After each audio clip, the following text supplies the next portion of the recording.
আবারও ওয়েলকাম নতুন একটি ভিডিওতে। আজকে আমি তৈরি করেছি রঙিন পিঠা। তো প্রথমে আমি এই পিঠাটি তৈরি করার জন্য হালুয়া তৈরি করে নিব। তো এখানে আমি 1 লিটার দুধ নিয়েছি আর 1 কাপ পরিমাণ চালের গুঁড়া। আরও আমি এখানে নিয়েছি কিছু মশলা, তেজপাতা আর দারচিনি দিয়ে ভালোভাবে কিছুক্ষণ জাল করে নিতে হবে। তো দেখুন জাল করা হয়ে গেছে, হালুয়াটা গাঢ় চলে এসেছে।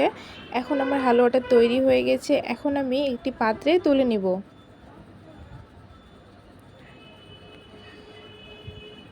তো দেখেই বুঝতে পারছেন যে হালুয়াটা কত পারফেক্টভাবে তৈরি হয়ে গেছে।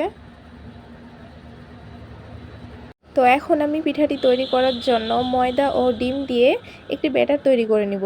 তো এখানে আমি নিয়েছি একটি ডিম,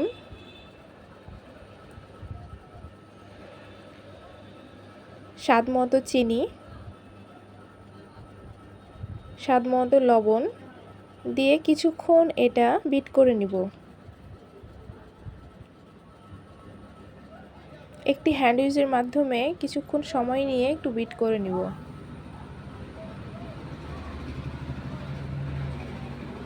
বিট করা হয়ে গেলে এখানে আমি 1 কাপ পরিমাণ দুধ অ্যাড করব।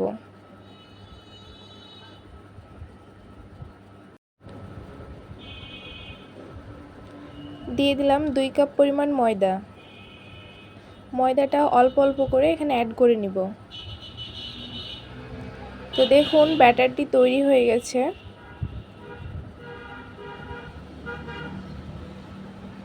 এখন আমি এই ব্যাটার থেকে অল্প কিছু পরিমাণে ব্যাটার আলাদা করে তুলে রাখব, কারণ আমি এই পিঠাটি রঙিন তৈরি করব, এজন্য আলাদা পাত্রে তুলে রং অ্যাড করব। তো এখানে আমি দিয়ে দিলাম ফ্রুট কালার, দিয়ে আবারও মিক্স করে নিব। দেখুন মিক্স করা হয়ে গেছে। এখানে আমি একটি প্যান বসিয়ে নিয়েছি। প্রথমে দিয়ে দিব কালারিং ব্যাটারটি, একটু ডিজাইন করে দিয়ে দিব। তো দেখুন কিভাবে দিচ্ছি। এখন আমি এর উপর সাদা ব্যাটারটি দিয়ে দিব। এখন একটি ঢাকনা দিয়ে ঢেকে দিলাম। চলে আসলাম কিছুক্ষণ পর। তো দেখুন এই রুটিটা তৈরি হয়ে গেছে। এখন আমি যে হালুয়াটা তৈরি করে রেখেছিলাম এটা এখন এর উপর দিয়ে দিলাম। দিয়ে এখন আমি এটাকে ফোল্ড করে নিব। ভিডিওটি ভালো লাগলে অবশ্যই লাইক, কমেন্ট, শেয়ার করে দিবেন। তো দেখুন তৈরি হয়ে গেল ঝটপট এই নাস্তাটি। সবাই ভালো থাকবেন। আল্লাহ হাফেজ।